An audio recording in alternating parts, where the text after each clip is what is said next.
20 ans sont de jolis papillons blancs qui nous apportent sur leurs ailes du passé de tendres nouvelles. Ils repartent en faire un tour, mais ils nous reviennent toujours. Les souvenirs de nos 20 ans sont de jolis papillons blancs.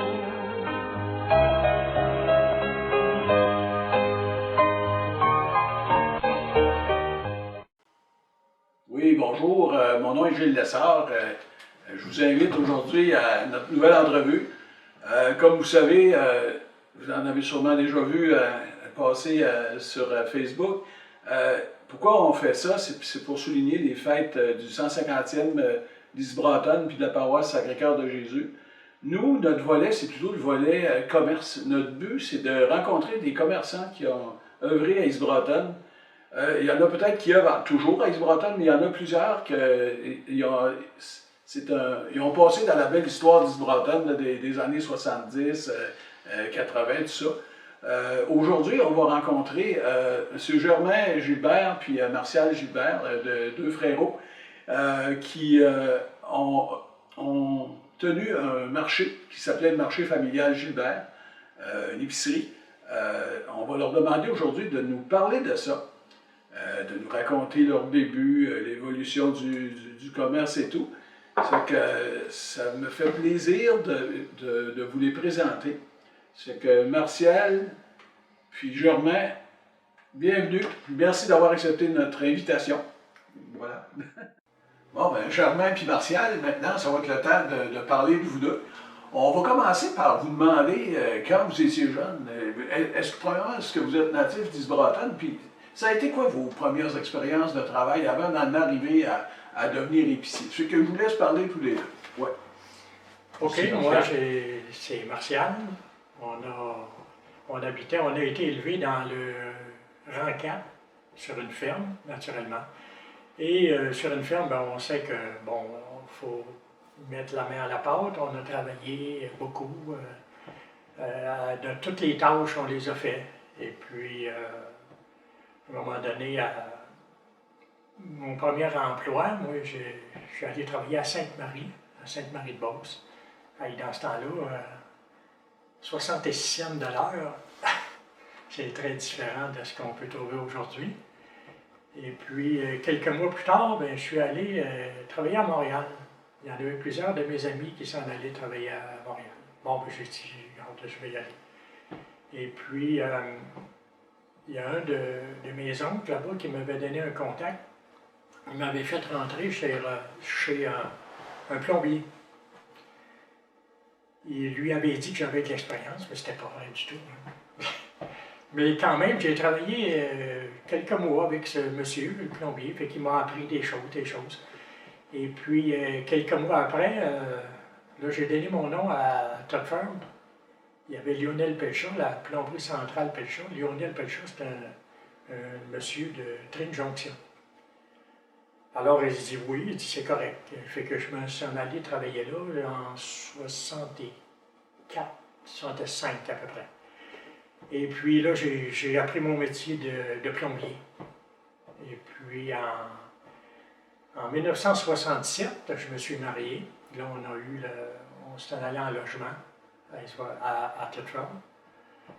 Et puis en 1974, là, le mal du pays m'a pris. J'ai dit, on s'en retourne, rester à Isbratton. Ma femme n'était pas pour ça ben, mais en tout cas, je l'ai convaincu. Et puis, on s'est emmené rester. On demeurait en face de l'aréna, dans la maison qui appartenait à M. Gérard Gagné. Il nous l'avait loué.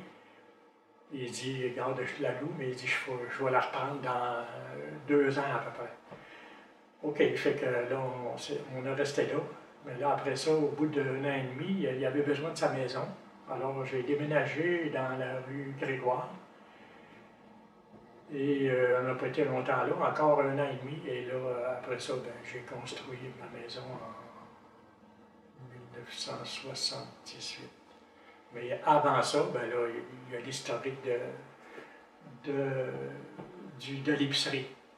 Alors, ben, je vais laisser Germain peut-être Oui, dire son... c'est ça. Avant d'arriver là, parce que là, Martial, il est arrivé déjà aux confins d'une grande décision. Puis là, Germain, toi, de ton côté, tu as travaillé avec ton frère. Parle-nous un peu de toi. Qu'est-ce que tu as fait avant d'arriver au commerce proprement dit? Ouais. Oui, ben moi, ça va être un peu moins long parce que j'ai pas travaillé à beaucoup d'endroits, là. J'avais 16 ans et demi, et puis j'étais chez mes parents, et puis j'étais aux études. Mais là, il y avait Paul-Eugène Lessard, le boucher Lessard de la station, qui passait par les pas, et puis qui faisait la livraison des commandes, là. Alors, j'étais dans la maison avec mes parents, puis là, c'est là qu'il est venu livrer la commande. Et puis là, je voyais, il me regardait. Là, il me demande, il dit, tu viendrais pas travailler pour moi? Oh, je m'attendais pas à ça, moi, là. Puis ni mes parents. Alors, mais je voulais travailler. Je n'aimais pas l'école tellement. Tu sais. En tout cas, là, mes parents m'ont dit, Germain, fais ce que tu veux. On ne t'oblige pas à aller aux études. Si tu veux aller travailler, vas-y. Alors, j'ai pris ma décision. J'ai dit, je m'en vais travailler. Et puis, c'est ça. Là, j'ai été travailler chez le boucher Lessard plusieurs années. Puis les premières années, ben, à cet âge-là, il n'y avait pas d'auto. Fait que là, il fallait que je reste fallait voyager. Alors, je demeurais chez le boucher Lessard toute la semaine. Tu sais, j'étais jeune pour partir de la maison de même, là, mais en fin de compte, ça a très bien été. Et puis, c'est ça, mes débuts ont commencé là, je bougeais le sort. Puis c'est là que j'ai appris, et que j'ai connu beaucoup de monde. C'est ce qui m'a aidé beaucoup à acheter l'épicerie à un moment donné, là, c'est ça. Et puis, à part ça, ben, c'est ça, là. Ça s'en va là qu'au bout de. J'avais, mon Dieu, peut-être une douzaine d'années de fait, là, à l'âge en deux, là, à quelle année, là, je ne m'en souviens pas trop, là, mais en tout cas, j'ai travaillé plusieurs années chez Boucher Lessard. Puis, Germain, juste une petite question. Chez le Boucher Lessard, il tenait épicerie aussi, là. Oui. Puis là, c'est ça. Il tuait ses animaux. Il faisait l'abattage d'animaux. Et puis là, il me dit, Germain, tu serais capable d'arrêter ça. Là, je suis allé dans l'abattoir pour m'habituer. Et puis, oui, je suis venu à faire ça tout seul dans l'abattoir. Il arrivait, là, parce que le boucher Lessard achetait des animaux chez les cultivateurs. On avait le droit dans ce temps-là. Et puis là, il emmenait ça dans son pick-up, là, une boîte. Là. Puis là, on rentrait ça dans l'abattoir. Et puis moi, ben, c'est moi qui l'abattrais avec en tout cas, on ne dira pas plus loin que ça, là, parce qu'il y en a qui vont trouver ça cruel.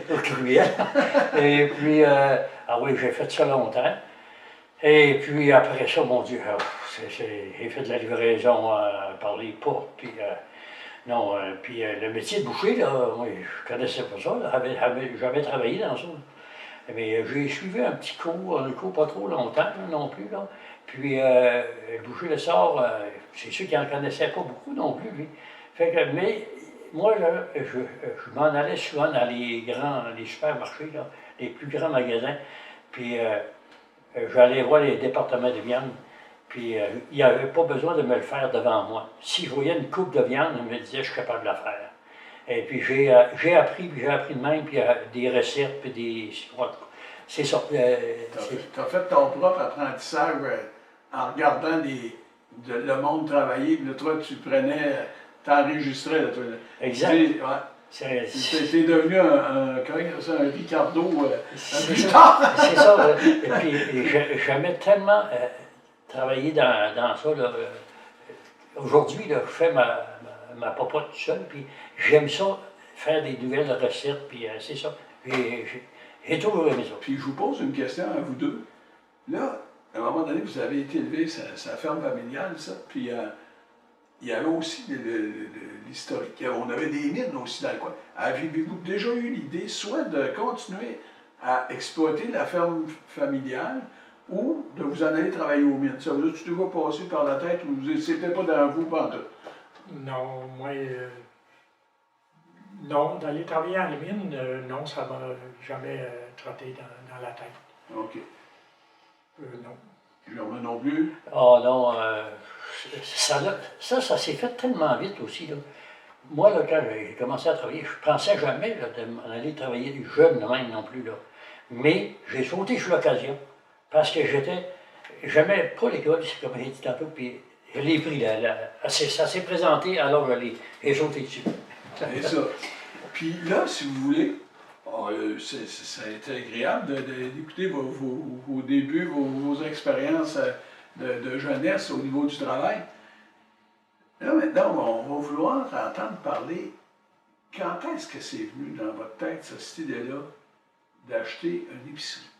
Est-ce que, j'aimerais ça que vous m'en parliez les deux, vous avez sûrement eu des bonnes discussions ensemble, puis y a-t-il un qui a eu l'offre plus qu'un autre, puis ça, puis qu'est-ce qui a fait qu'à un moment donné, il s'est pris une décision? Ça, je vous laisse aller. Ouais, l'idée, ça vient de moi parce que, comme j'ai dit tantôt, en 1974, on était déménagé à East-Bratton. Et on est déjà déménagé le 1er juin. Et à la fin juillet, samedi matin, on était en train de déjeuner et on écoutait la radio. Là, à la radio, il passe une annonce, une épicerie à vendre à East-Bratton, une épicerie, boucherie. Fait que là, je dis à ma femme, hein, tabarouette, je vais dire ça à Germain. Il devrait acheter ça, lui. Elle me répond, mais pourquoi pas toi? Là, je dis, voyons, là, ça l'a arrêté là. Et dans l'après-midi, on se rencontrait parce qu'on devait aller travailler, aider mon père à faire les foins dans le RACAP. Et là, on s'est rencontrés dans l'après-midi. Et c'est là que je lui ai proposé d'acheter ça ensemble. J'ai dit, on pourrait acheter ça. Et lui, ben, je vais vous dire qu'est-ce qu'il a fait. Il y a la décision qu'il a prise qui est... Oui. Encore là, la décision a été très vite. On était sur le voyage de foin, puis quand il m'a parlé de ça, puis là, ben, j'ai dit à Martial, il dit, oui, il dit, on va aller voir Benoît Drouin, le propriétaire, puis j'ai dit, on va passer à l'action, puis c'est là tout de suite, le dimanche soir, on a été le voir, Benoît. Et puis, il était vraiment intéressé à vendre, là, puis tout ça, puis ça a été de l'avant. Je vais dire que ça a été vite. Puis, ça, là, on est en quelle année, là, quand vous avez... On est en 74. En 74. Puis, est-ce que c'était une épicerie qui fonctionnait très bien dans le temps? Ben, c'était une épicerie qui débutait. Dans le fond, c'était pas très grand. Là. Lui, il avait acheté la bâtisse qui avait été comme une manufacture au début. C'était une manufacture par un monsieur Laval-Lessard, mais pas Laval-Lessard qui reste dans la rue. Laval à Ménin, qui appelait Laval. C'est pas lui? Pas Laval À Florian, ouais. Laval à Florian, mais c'est pas lui, là. C'est un autre Laval-Lessard. Mais... Il y en a un qui restait dans la rue principale à East-Bratton. Ouais, c'est un neveu Alphonse Lessard. Ça a trouvé ça avec lui? Peut-être. J'ai aucune idée. Lui, c'était une shop, une manufacture de linge qu'il y avait là. OK. Qui était, oui, avant que Benoît prenne ça. Là. Et puis, c'est ça. Mais Laval comme tel, moi, je ne l'ai pas connu, je ne sais pas si. Quand vous avez acheté, je me souviens, il y avait un ND qui était là. C'était Laurent Demers qui exploitait ça. Est-ce que c'était là quand vous avez acheté? Oui, ND était là, et puis on l'a eu en location, là, ND 3 ou 4 ans, là, je me souviens bien. Et puis, c'est ça. Ça faisait bien parce que le monde aimait ça. Il allait chez ND en même temps, puis ça faisait 2 commerces ensemble. J'aurais une petite anecdote, par exemple, à compter. C'est que, OK, là, Germain dit, on est allé voir Benoît Drouin, on s'est entendu avec, parce que lui, il voulait nous le vendre, mais nous, on a dit, ben là, il dit, je vais vous le louer. Donc, on s'était entendu qu'il nous louait le commerce avec une option d'achat. Mais là, dans la semaine, il fallait, parce qu'en location, lui, il fallait qu'il nous vende l'équipement, l'inventaire. C'était pas un gros montant, mais quand même. Fait que là, on est allé à la Caisse populaire, on a rencontré le directeur de l'époque. Et puis, lui, monsieur, ben là, il hésitait, il dit, il faudrait que votre père endosse, puis tout ça. Puis, mais nous là, ça ne nous convenait pas tellement, non. Alors là, Germain, il a eu une idée. Oui, l'idée que j'ai eue, moi, j'ai dit à Martial, j'ai dit, attends, j'ai dit, on va aller voir le gérant de la banque, qui était Aurel Gauthier. Alors... C'était le samedi après-midi. Samedi après-midi. On a été le voir en fin de semaine même, le samedi après-midi. Je me rappelle encore, pareil que c'était aujourd'hui. Madeleine, sa femme, était là, puis elle a cogné à la porte, même tout, à se faire déranger par des clients. Puis, en tout cas, c'est ça, c'est là, quoi. Il a étudié même notre cas un peu tout de suite là, puis en tout cas, laisse continuer Martial, là, que ça s'est bien déroulé. Quand il avait suggéré ça, moi j'ai dit, hey, es-tu malade? Voici, on va aller déranger ce monsieur-là. Parce que lui, il venait pas d'Isle-Bretonne, c'était un monsieur qui venait du Témiscamingue. Bon, oui. Puis, écoute, il venait d'arriver à Isle-Bretonne, ça faisait deux mois, je pense. Fait que là, on s'est présenté là. En tout cas, ils ont été très gentils. Et on lui a proposé notre projet. Et puis, il a été réceptif. Il a vraiment... on a très apprécié. Et c'est là que ça a commencé à débouler. Là, ça a commencé à avancer. Les portes s'ouvraient, là. Là, les portes s'ouvraient. Et tout de suite, le lundi suivant, ben, on est allé le rencontrer à son bureau pour finaliser vraiment une entente, là. Et puis, c'est ça. Ça, c'était le lundi. Et tout de suite, le samedi, on passait chez le notaire. On venait d'être propriétaire en location d'un commerce que moi, je ne connaissais absolument rien, de l'épicerie, absolument rien. Étiez-vous nerveux face à cette décision-là à prendre? Toi, tu avais quel âge, Martial, à ce moment-là? Moi, j'avais 28 ans, je pense, à ce moment-là. Non, je embarqué dans ça, puis je me suis dit, regarde, on a 11 mois de différence. Ça fait qu'à un moment donné, on a la même âge. Puis là, vous êtes là, je vous écoute aller, là, puis là, ça a été vite, mais à un moment donné, vous vous êtes ramassé propriétaire. Là, c'était tout nouveau pour vous autres. Germain avait de l'expérience comme pour avoir travaillé chez Boucher Dessart. Ça fait que pour toi, c'était une assurance, Martial, d'avoir Frérot qui avait de l'expérience. Ah ben oui. Puis tout seul, je ne l'aurais pas acheté. Là. Puis vous étiez des bons, vous entendiez bien au départ. Oui, oui. OK. Bon, maintenant, c'est ça, que tout ça a déboulé assez vite.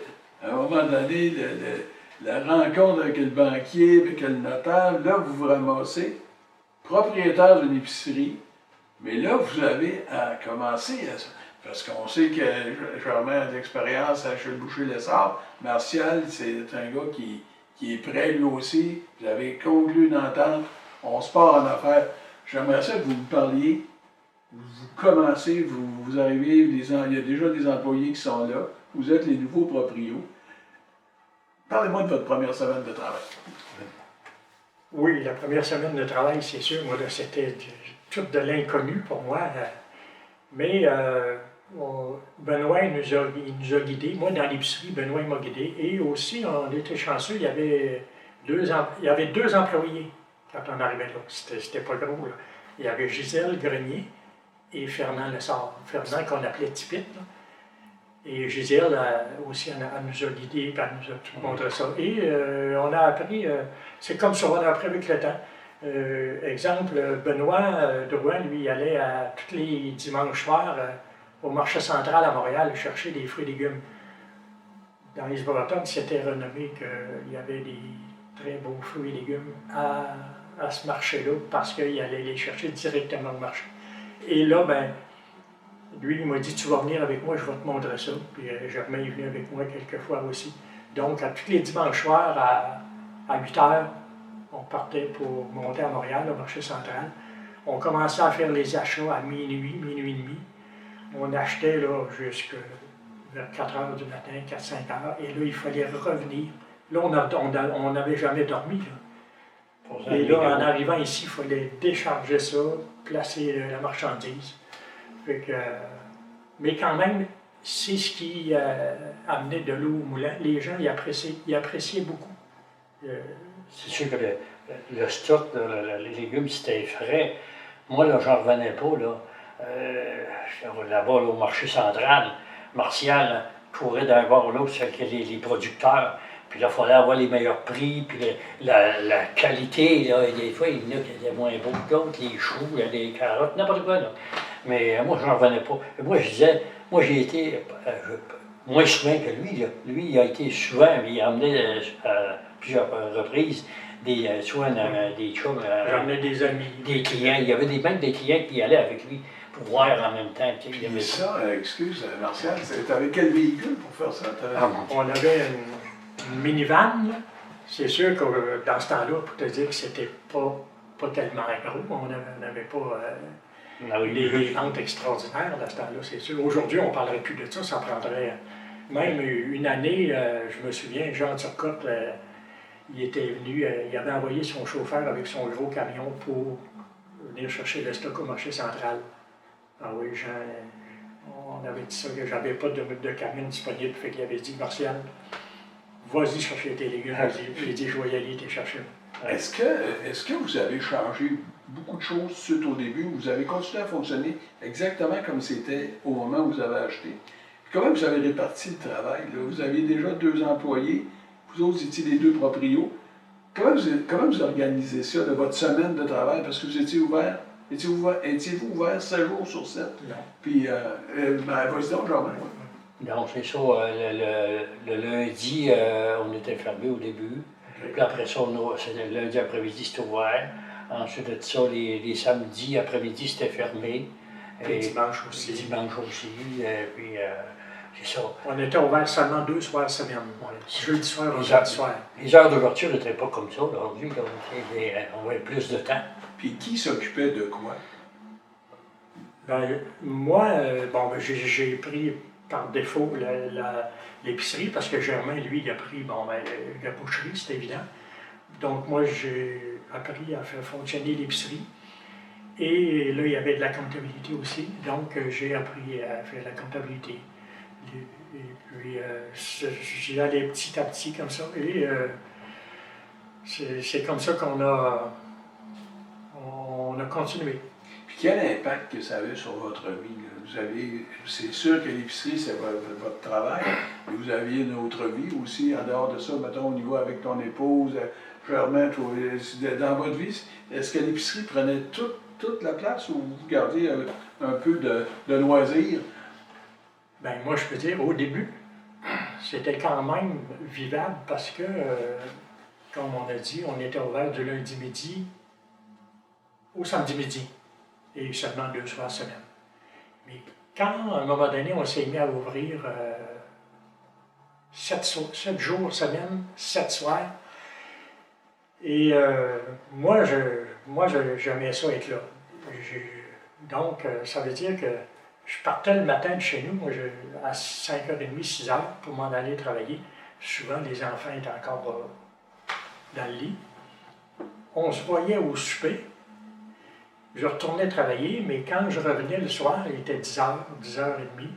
Il était encore couché. Donc, c'est sûr que ça a eu un impact un peu négatif dans ma vie.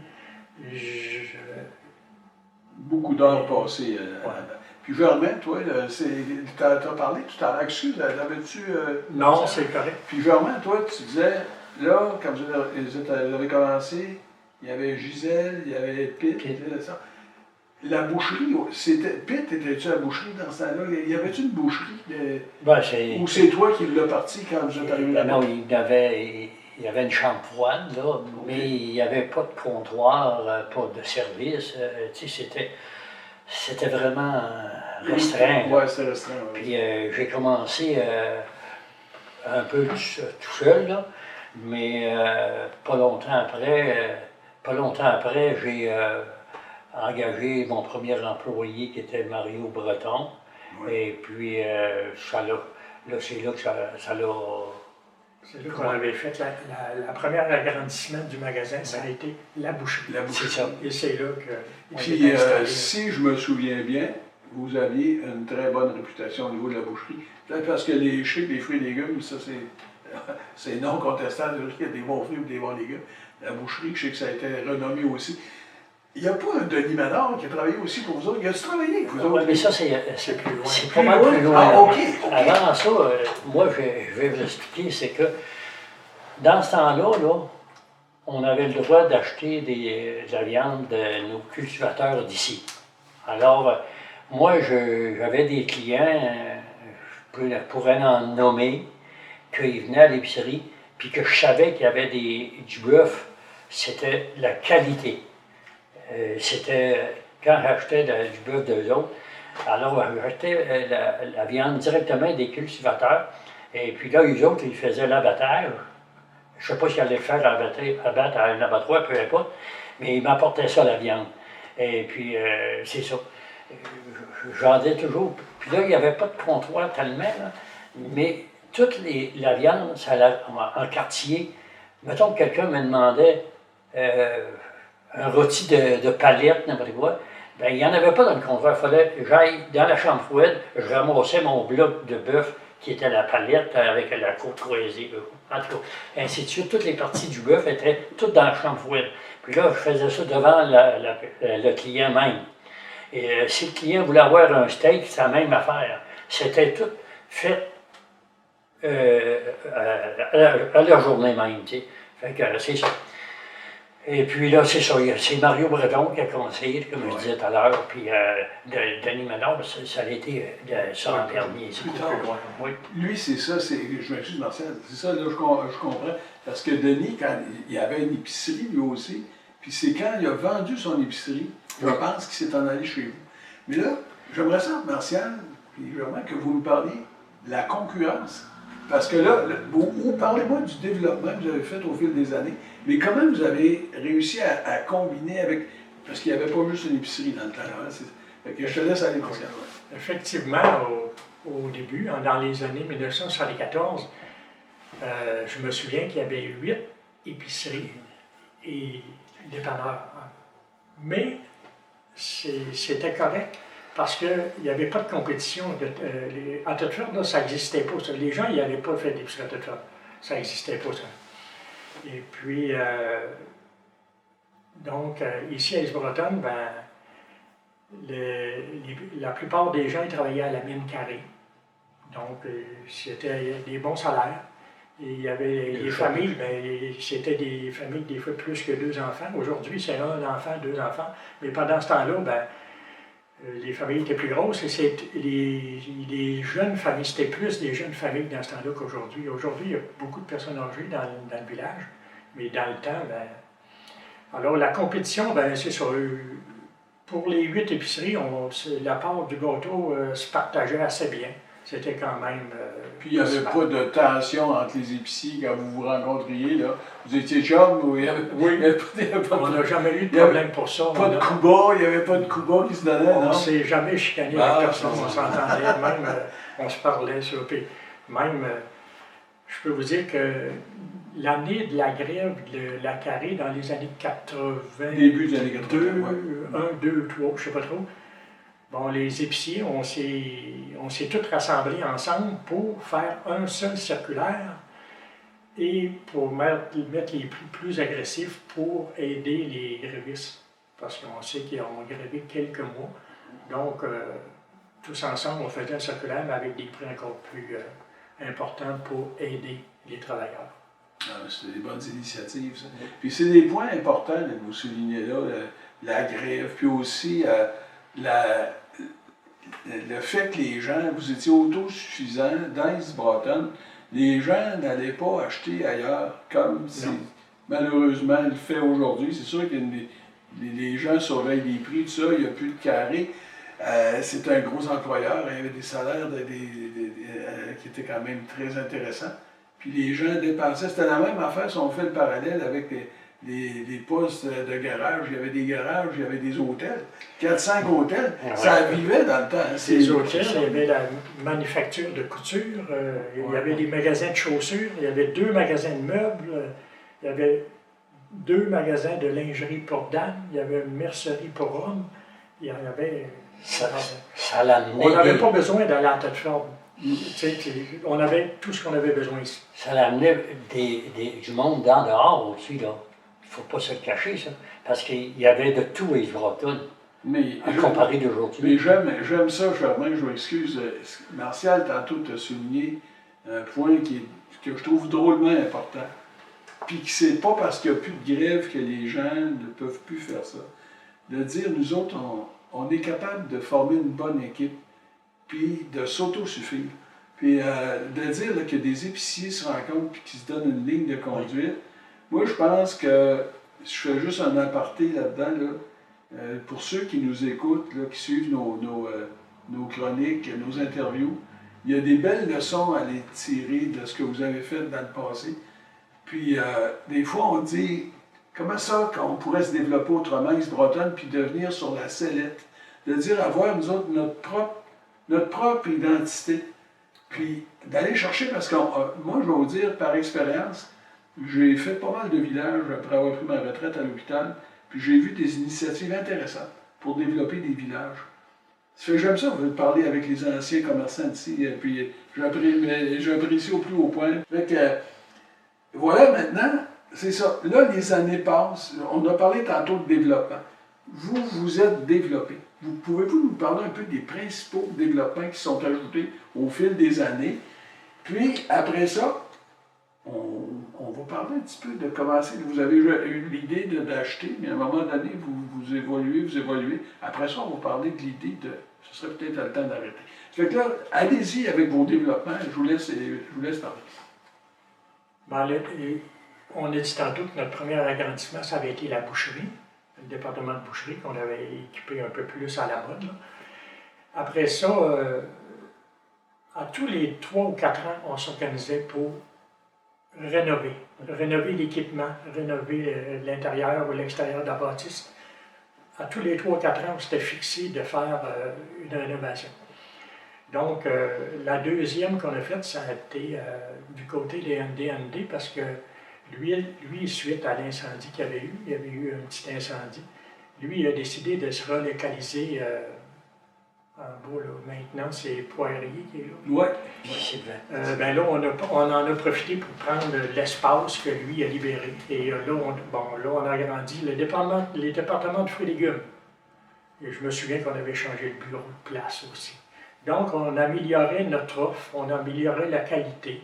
La clientèle appréciait beaucoup. À chaque fois qu'on faisait un changement comme ça, on voyait là, le changement, la clientèle, à quel point c'était apprécié. Donc, pour nous, c'était satisfaisant, c'était bien, on aimait. Puis, je sais qu'éventuellement, peut-être Germain, à un moment donné, je sais que vous avez eu la boulangerie, tout ça, ça a évolué, tout ça. Puis à un moment donné, il est apparu d'autres secteurs, comme, entre autres, la SAQ. J'ai l'impression que vous nous parliez de ça. Oui. La SAQ, oui. Ça, c'est dans le domaine de l'épicerie, elle laisse aller avec ça.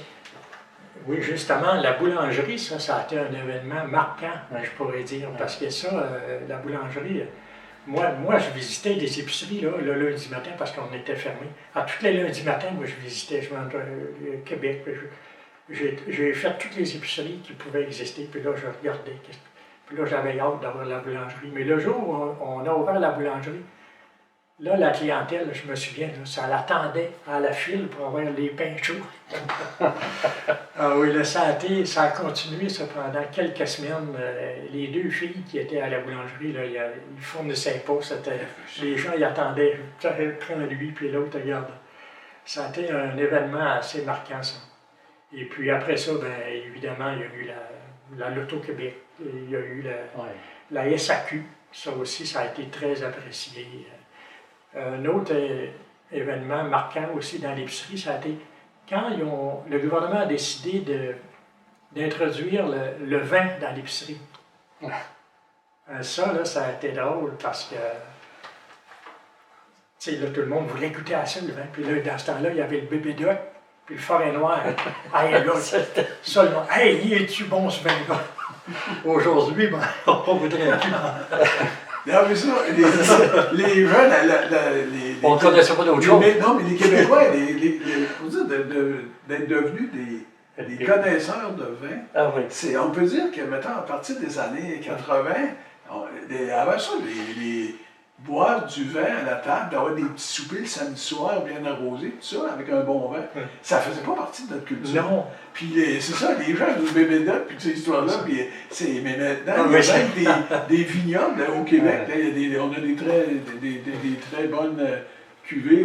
Maintenant, Martial nous a parlé de l'évolution qu'il y a eu au niveau de la boulangerie, au niveau des alcools, puis tout ça, avec la SAQ, l'auto, etc. Maintenant, Germain, j'aimerais ça que tu nous parles un peu de comment ça a évolué dans ton secteur plus proprement dit. Entre autres, la boucherie. Puis nous parler aussi de la clientèle. Les débuts, comment ça a évolué, vos rapports avec la clientèle, tout ça. Fait que je te laisse aller, Germain. Oui, c'est ça. Ah, c'est sûr qu'au début, la viande n'avait pas de comptoir ouvert, là, avait tout emballage fait. Là. Et puis c'était un service au comptoir direct. Puis on enveloppait la viande dans un papier, puis avec de la corde, puis tu sais, il n'y avait pas de fancy, là.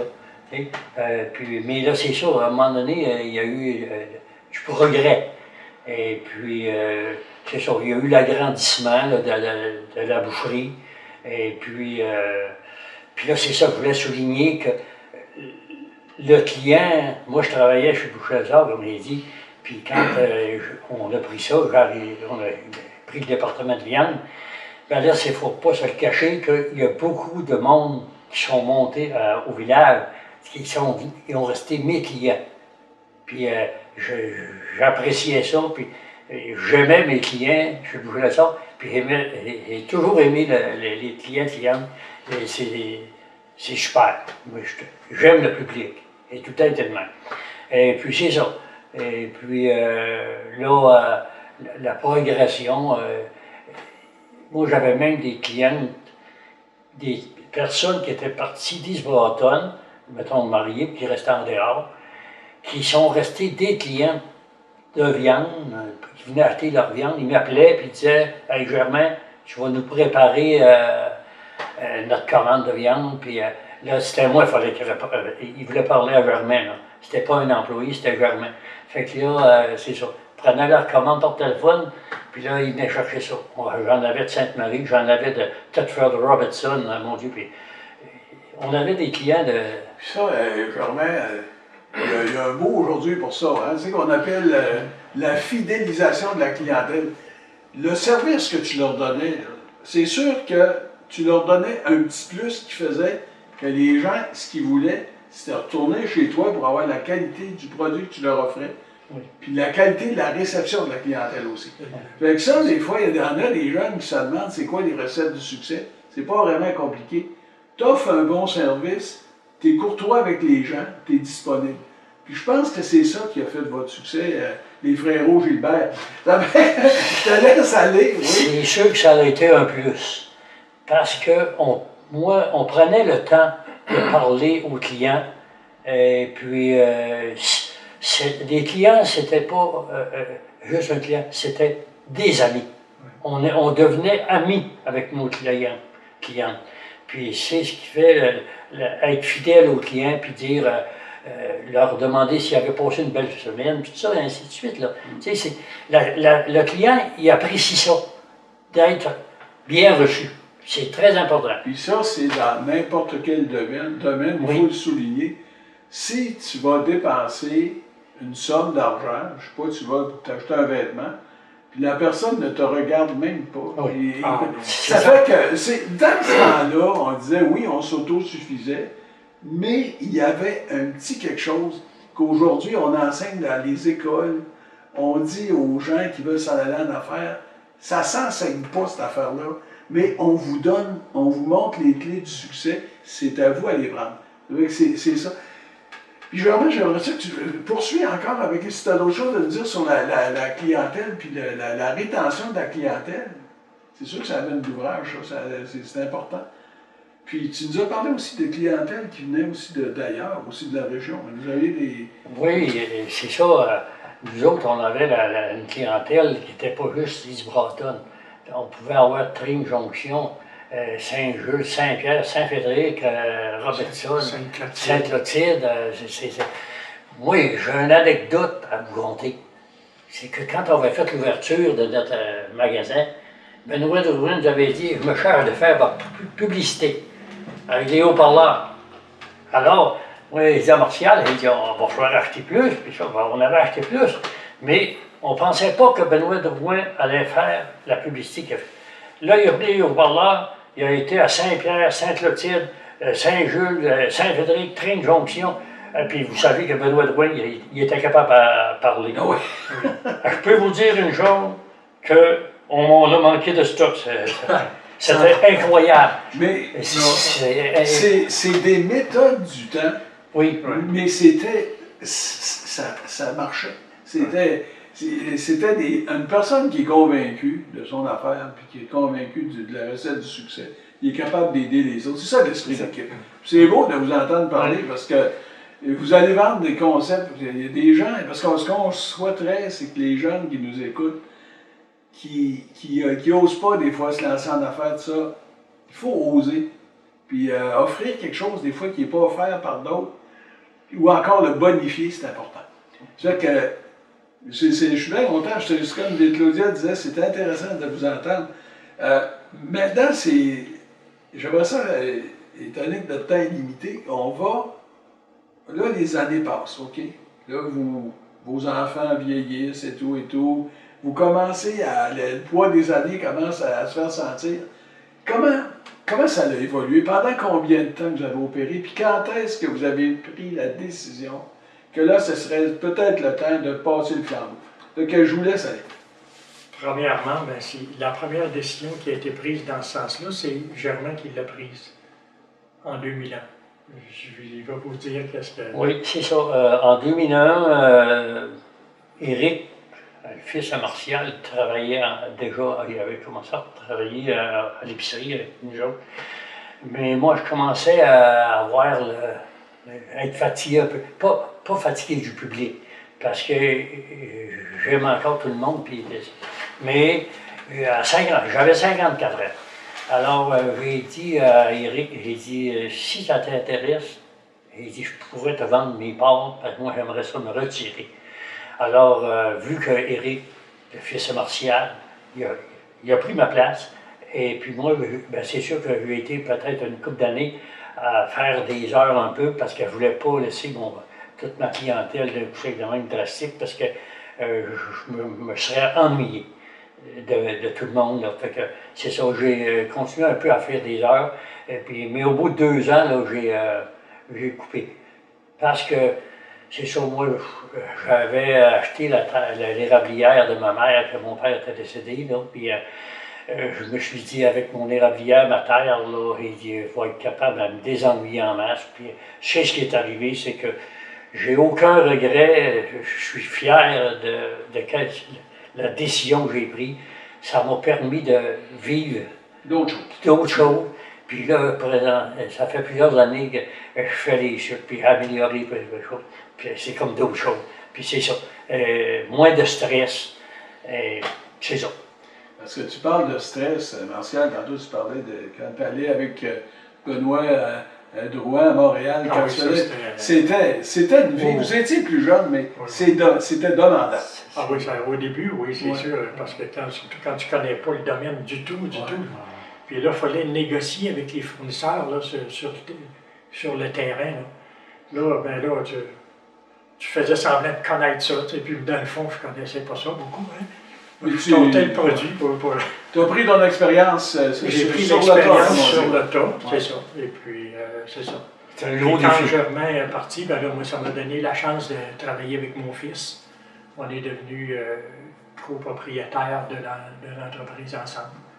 Et c'est ça, de 2001 jusqu'à 2012. Puis, j'aimerais ça vous entendre parler, là, quand vous avez vendu tout ça. Si aujourd'hui, là, c'était à refaire, Vous avez vendu, vous avez parlé de belles expériences, de beaux défis que vous avez rencontrés, d'une belle évolution d'entreprise. Si c'était à refaire aujourd'hui avec tout ce que vous avez vécu, est-ce que vous feriez les mêmes choix? Oui, le fait de vendre, c'est que le choix, il devenait difficile un peu. C'est que, bon, on avait la bannière IGA, et pour garder notre bannière IGA, il aurait fallu soit agrandir ou soit relocaliser. Agrandir, on n'avait plus de terrain, et relocaliser le commerce, bien ça, c'était quelques millions, je te dis, pas rien que 2 millions, on peut en mettre, c'était beaucoup d'argent. Et on a évalué que dans le village d'Isbroton, la population était vieillissante. Eh bien, ça aurait été difficile. Il y avait un risque. Il y avait un très gros risque, parce que de plus en plus, on sentait que notre clientèle commençait à s'en aller vers la ville. Parce qu'à Thetford Mines, ben là, il y a eu les gros centres d'achat. Il y avait le IGA Saint-Pierre qui est arrivé, il y avait le Maxi. Et justement, en 2012, ben, il parlait de construire le Super C. Alors là, avec seulement la bannière qu'on avait, garder la petite bannière, puis être capable de faire l'agrandissement, ben là, on se sentait comme coincé un peu. Alors, après plusieurs temps de réflexion, bon, on s'est dit, bon, regarde, OK. Et du même coup, il s'est présenté un acheteur sérieux. Ah, ben, on s'est dit, c'est peut-être le temps. Ça, on était en quelle année à ce moment-là, Martial, quand tu as vendu? Quand vous avez vendu? En 2012. En 2012, OK. Ouais. Mais là, aujourd'hui, je voulais parler là, des gros joueurs là, comme Maxi, comme IGA, on a Costco, Walmart, tout ça. Exact. Est-ce que c'est, vous autres, vous deux, là, avec votre expérience que vous avez, pour des épiciers dans un village, est-ce que c'est possible? C'est sûr qu'aujourd'hui, on entend parler achetons québécois, achetons panier bleu, le local. Si on transpose ça au niveau d'un village, si nous, les gens qui habitent Isbroton, Sacré-Cœur de Jésus, on tient à nos institutions, il y a des questions à se poser. Est-ce que pour quelques dollars, on va aller acheter à l'extérieur? Et comment ils vont faire pour continuer à vivre nos commerçants? C'est ça. Il y a une question. Est-ce qu'on est solidaire pour garder nos institutions? Puis des fois, on sait, on entend parler, on est dans un village. Ah, c'est triste, on sait quand la ferronnerie est partie. Qu'est-ce que ça a fait? Ça a fait une commotion. Oui. Si on perdait notre épicerie, ça serait quoi? C'est là que je suis content de vous entendre parler de ces choses-là, des difficultés. C'est sûr que dans un petit village, il ne faut pas se le cacher. C'est difficile. On l'a vu avec toutes les... Tantôt, j'ai nommé un petit peu tous les commerces qu'il y avait déjà qu'il y avait ici. Maintenant, il n'en reste plus tellement, hein, on sait. Et que ce soit dans n'importe quel domaine, c'est pas rien que le prix, c'est le choix aussi. C'est aussi l'offre de service. Tu sais, l'offre de service qu'on a d'un petit magasin de 8 000 pieds, ça ne peut pas être une belle offre autant que dans un magasin de 75 000 pieds, 100 000 pieds. C'est là l'important. Ouais, c'est comme d'aller acheter du linge. Tu sais, si on achète du linge, puis toi, tu veux t'acheter une chemise, puis il n'y en a rien que 3 en présentation, mais tu vas mieux aller dans un magasin où il y en a 60. Tu vas dire, tiens, là, tu as plus c'est un point très important. Et ça, on aura beau faire des choses, mais le phénomène, il est là. Puis il est là, je pense, pour rester. Il va être très dur à virer le bord. Puis, si Germaine avait de quoi rajouter. Oui. C'est sûr que je comprends ce que Martial dit, mais c'est sûr que personnellement, moi, j'encourage le monde d'Isbroton à aller à l'épicerie ici. Parce que allez pas croire que ça serait drôle que notre épicerie fermerait, puis qu'on a besoin d'une livre de beurre, une peigne de lait, monter à Thetford. Là, ça va venir d'où? Parce que moi, je dis souvent, Isbroton, en tout cas, moi, j'en suis un, je suis né à Isbroton, j'ai toujours resté à Isbroton, mais à un moment donné, qu'est-ce qui va nous retenir? On sait qu'il y a un phénomène que les gens des villes s'en viennent dans les villages et tout ça. Mais ça va prendre des choses pour faire vivre les gens. Parce qu'à un moment donné, toujours se promener et aller acheter à gauche pas à droite, ça serait le fun, sans s'autosuffire complètement. Ça serait le fun d'essayer de se donner des assises, ce qui fait que les gens vont être bien, ils vont être contents de rester, puis qu'on va avoir des services à offrir à la population. Et voilà. Puis, si vous voulez, j'aimerais ça vous entendre parler, pour terminer, de la vie aujourd'hui, avec le phénomène d'Internet, les achats en ligne, le travail, le télétravail. Comment vous trouvez la vie aujourd'hui par rapport à ce que c'était dans les années 80, 70? Je vous laisse parler. Alors moi, personnellement, je peux vous dire que la vie d'aujourd'hui, c'est sûr qu'on n'est plus des jeunes, mais je trouve-tu que la vie est vite, que les gens prennent pas le temps de se voir. Tu regardes les ménages, ça travaille, puis puis la technologie, là, c'est incroyable.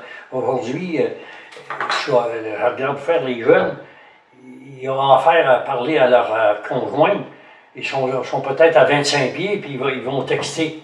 Fait que là, à un moment donné, c'est ça. Moi, j'ai de la misère avec ça. Mais c'est sûr que c'est normal qu'on ait de la misère avec ça. On n'a pas été élevé de même dans ça. Ah, c'est ça. Mais, en tout cas, ça progresse. Martial, qu'est-ce que tu aurais à dire là-dessus? Ben, c'est comme le virement technologique, on le vit et on n'a pas le choix de le vivre. Et surtout avec la nouvelle génération, nous, on a peut-être un peu plus de difficulté avec ça, mais la nouvelle génération, ils ont ça dans les mains.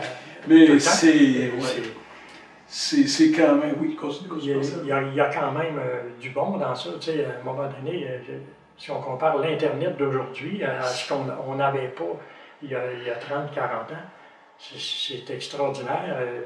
La vitesse qu'on peut se communiquer, qu'on peut... je regarde quand on est les dernières années avec IGA, pendant la nuit, tout se transférait, les prix, tout ça se faisait automatiquement. C'est sûr, c'est dans n'importe quel domaine. Moi, je me souviens personnellement, quand j'ai commencé à travailler en pharmacie, les techniciens rentraient les prescriptions en dactylo. Ah ouais. Puis quand j'ai terminé de travailler à l'hôpital, c'était un robot qui était interfacé avec des ordinateurs, que toute la médication était emballée, puis était étiquetée au nom du patient, puis avec l'heure d'administration, le numéro de chambre, pour éviter les erreurs. Tout ça, on ne peut pas le contredire, ça a des gros avantages, puis tout ça au niveau de la productivité, tout ça. Oui. Mais on sait que les travailleurs sociaux, les psychologues ont du travail, les psychiatres, parce que les gens, la vie, c'est comme si on n'avait plus contrôle de notre vie. Tout va vite, tout va trop vite, puis à un moment donné, avec qu'est-ce qu'on vient de vivre, la pandémie, qu'est-ce qu'on vit, ça fait exploser. À un moment donné, les gens ne sont plus capables. Ça fait que, je remercie Martial, je vous remercie énormément du temps que vous avez pris. Ça a été un plaisir. Ça a été très, très intéressant. Puis au nom de la population d'Ish-Broughton, puis de la paroisse Sacré-Cœur de Jésus, on vous remercie. On vous remercie pour la contribution que vous avez donnée à notre place, pour la place que vous avez prise dans notre société. Puis transmettez la flamme à d'autres, c'est pas trop tard. On dit que les jeunes sont... Des fois, sont un petit peu orientés trop un peu sur la technologie. Mais je pense qu'ils ont encore des très bonnes assises. Puis ça, c'est ceux qui nous ont précédés qui l'ont transmis. Fait que merci beaucoup. Merci beaucoup. Je vous remercie aussi de nous avoir permis de présenter notre point de vue. Et je voudrais en profiter pour remercier la clientèle qui nous a supportés pendant toutes ces années. Exactement. Remercier aussi nos employés. On a eu des très bons employés, on a été gâtés. Vous savez qu'aujourd'hui, dans les entreprises, qu'est-ce qui fait la force de l'entreprise? C'est les employés. Alors, merci à tous ces gens-là. Merci, puis on vous aime. Ah, c'est beau. Ben, bravo. De nos amours sont des papillons de velours qui par une tactique habile en nous ont élu domicile. On les adore à l'infini, dans notre cœur ils ont leur lit, les sourds